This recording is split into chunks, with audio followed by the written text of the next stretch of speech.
I was born in Scotland on the Isle of Skye. I was educated largely in Birmingham until I went to Edinburgh University, where I got a PhD in theology in 1933.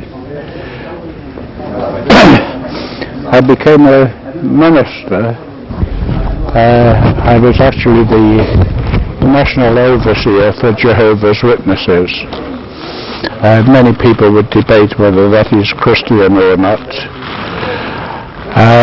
But I left that ministry in 1969, purely and simply because I felt that I could no longer continue to preach things that I didn't believe. I would love to tell you that I started straight away on a search for truth, but that would be a lie. I did everything that was bad. I went completely the wrong way. I gambled, I drank, I womanized. Until in 1995, on October the 28th, praise be to Allah, I embraced Islam. I'd been considering Islam for some years beforehand, and had already made one or two adjustments in my life, my eating habits. I was eating halal for 10 years before I embraced Islam. I was choosing my friends more carefully, and it was not until 18 months before I embraced Islam that I gave up drinking and at the same time gave up gambling.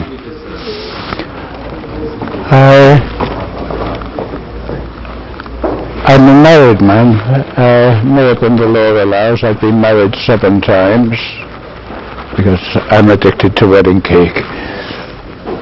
But I have, from my 7 wives, I have 31 children.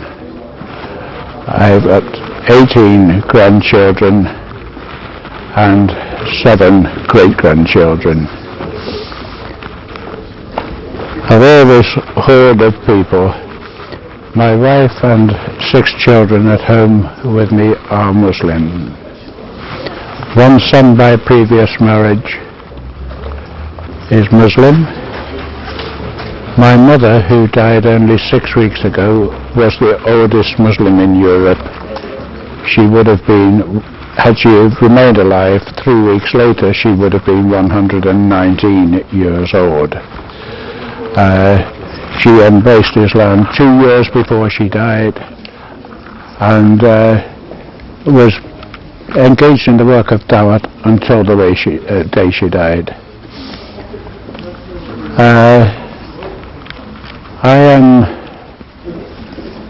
very, very happy to be Muslim. I'm very proud to be Muslim, and it has most definitely affected my life in many, many ways. I'm constantly being told that I don't look my age. 99 days out of 100 I don't feel my age. I sometimes kid myself that I'm only 16 and I want to join the children playing football on the park. But the overwhelming difference that Islam has made in my life is the peace that it's brought into my life, and it started the day that I embraced Islam. I had never before set foot inside a mosque, and I turned up at the masjid by arrangement with Haji, who had made the arrangements at the masjid, and I was the first to arrive. I'd borrowed Sawar Kameez from a friend, and felt like a daffodil standing outside the mosque waiting for someone to come and open up. The next person to arrive was Haji himself, who took me into the mosque, showed me how to make wuzu, and then told me that he had to go into the office. I didn't realize until that point that he was a member of the mosque committee. He told me he had to go into the office to sort out some mosque business, but I could go into the prayer hall. He said, if anyone comes in, they won't ask any questions, just sit down. Any books you see around, you're welcome to read any of them. So I opened the door to the prayer hall, and it was like a wave rushed over me, a wave of utter and complete peace. This could partly be explained by the fact that there was no one else there, but it was a sensation that I'd never experienced before, nor since, but praise be to Allah, that peace has never completely left me. My iman has been up and down in common with most of my Muslim brothers, but praise be to Allah, I'm still here, and I hope to continue until Judgment Day. To my Muslim brothers and sisters, the one thing that I would dearly like them all to do is to get their priorities right.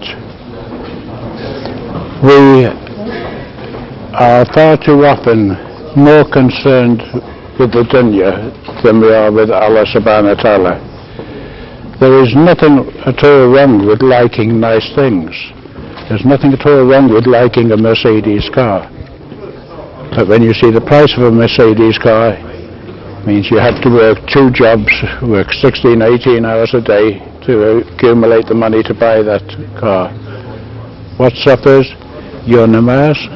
You can't read your namaz properly, you haven't got time, you're too tired to read the Quran, you're too tired to conduct talim in your own home. So that Mercedes car, although there's nothing at all wrong with it, the Mercedes car becomes haram as far as you are concerned. It's taking the place of Allah subhanahu wa ta'ala. We have to get our priorities right. We have to realize that this dunya has absolutely nothing to offer to any of us. And even though we may acquire great wealth in this dunya, we can't take it with us. The thing that we have to realize is that when you realize that something is right, now is the time to start doing something about it. You can't say, all right, as soon as I finish paying for my motor car, or as soon as my mortgage is paid, I will start reading my namaz 5 times a day. Because we don't know about tomorrow. We don't know about 5 minutes from now.